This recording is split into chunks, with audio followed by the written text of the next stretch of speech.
everyone! Welcome again to my YouTube channel. This is me, Miriam. Ngayon po ay gagawa tayo ng corn soup with egg wrap. So, meron po ako ditong cream sweet corn soup.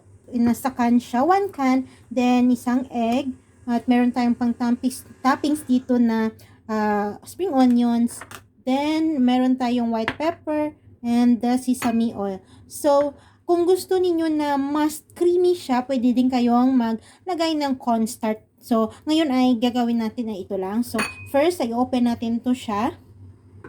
Let's cook with Miriam. We cook simple and easy Chinese and Filipino recipes. Please subscribe and hit the notification bell for more updates.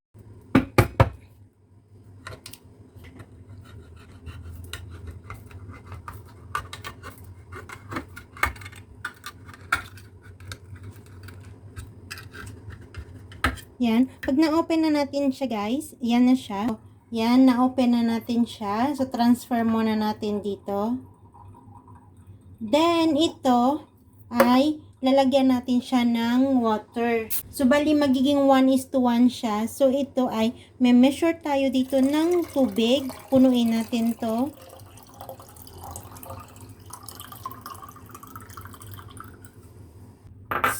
So, now, ang ating egg ay yan, i-crack natin siya.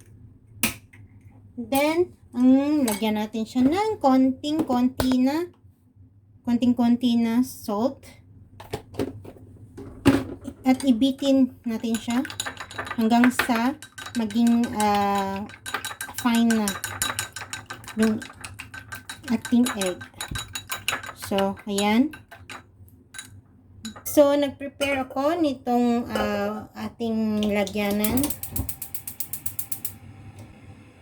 First ay ilagay natin yung cream corn natin. Then, ilagay natin yung water.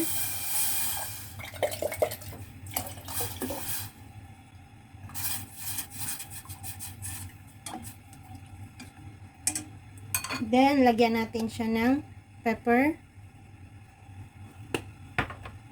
and drop of sesame oil.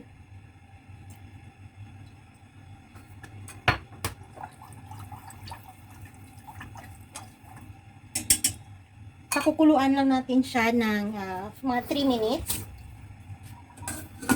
3 minutes. So, after 3 minutes, ayan, kumulo na. So, pag gusto niyo ng creamy, pwede ninyong lagyan ng cornstarch sa water, then i-dilute niyo sa water, tsaka ilagay dito. Pero, pag gusto niyo ng hindi masyadong thick at creamy, ay okay na yan. Okay na yung ganito. Pag nagkulo na siya, guys, ang ilagay na ninyo yung inyong egg. So, ang paglagay lang ng egg ay dapat, ano mo siya, tawag nun, hahaluin mo siya para hindi mabuo-buo yung egg.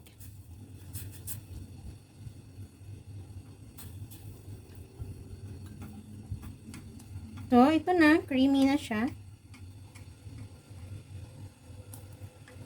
Lagyan natin siya ng konting spring onions.